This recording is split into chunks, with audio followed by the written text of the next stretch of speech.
Hi guys. So as we wind down this final part of the year, it's been recommended that we spend a little bit of time on our own contemplating the year and get really clear on what fulfilled you. Is it connections with certain people?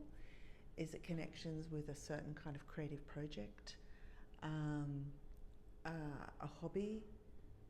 um, yeah, get really clear what fulfilled you. It's important information. Maybe even just take some time to write down some notes before it's time to party. Yeah, I feel like, get grounded however you do. I love a bushwalk. Yeah, so a beautiful walk in nature keeps me really grounded, um, and it sort of brings all of me together. And I think that's really fun to go into parties feeling like that, um, especially if you're an intuitive type of person. It's really key to have that time to ground yourself if you're also um, sort of using your intuition or you're very sensitive. It's really important if you're that kind of person to have time to get your feet on the ground, because being intuitive can get you a bit off the earth. But also, I think we're coming up to some sort of watery full moon, so it's good to stay grounded when the emotions are sort of pulled and pushed, like the tide is fully in and fully out. Yeah, so just if you have um, yeah, some time to stay grounded, and then you can have heaps of fun. If you're traveling, you'll keep it cool if there's delays. Um, yeah, I feel like there's this kind of energy of like I'm raring to go on a project, or you're around someone younger than you who is got a lot of energy or is really inspired by a project. Yeah, it's really interesting actually, to have the Knight of Wands twice. So I mean, maybe a lot of people are traveling, but I'm not. So um, for those of us who aren't traveling, it's like you're really aware, you're building up and saving all this energy ready to go back to work. Yeah, so consciously get your energy back in, ready for the new year and back to work.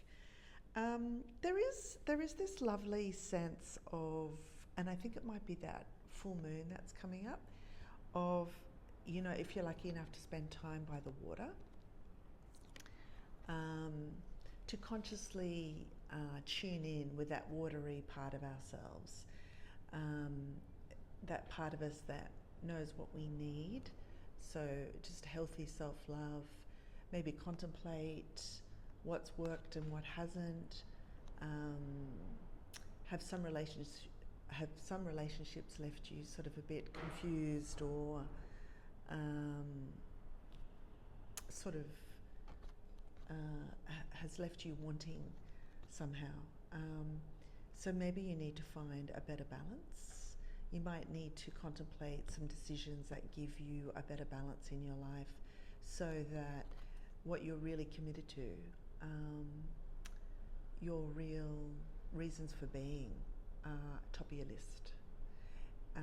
Instead of taking care of other people's needs and then getting to this, it's a tricky thing, but it's the basis of self-love, and you're much better to be around when you're putting your thing first, and then giving, in an equal measure to others and to yourself.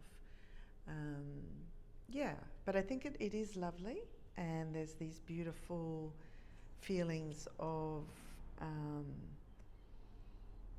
what and weirdly, because you take time to contemplate the importance of what you give your energy to, give what you give your emotions to, what you prioritize in your life, then reflect that in the structure, reflect that in how you spend your time every day.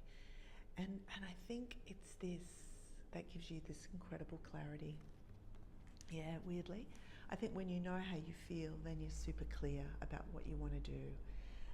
Yeah, so I think there's a few reminders here to feel your feelings and maybe even collect yourself from any wounds that you have discovered this year. And I think it's a great metaphor, like when the tide really goes out at the ocean, things are revealed.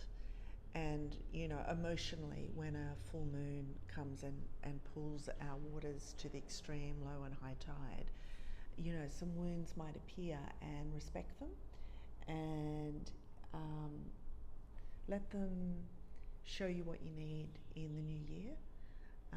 You might need to spend more time expressing what you want instead of dismissing yourself and giving to others. Instead, get to know what you need at this time so you can ask for what you want. And I think, you know, it's about love.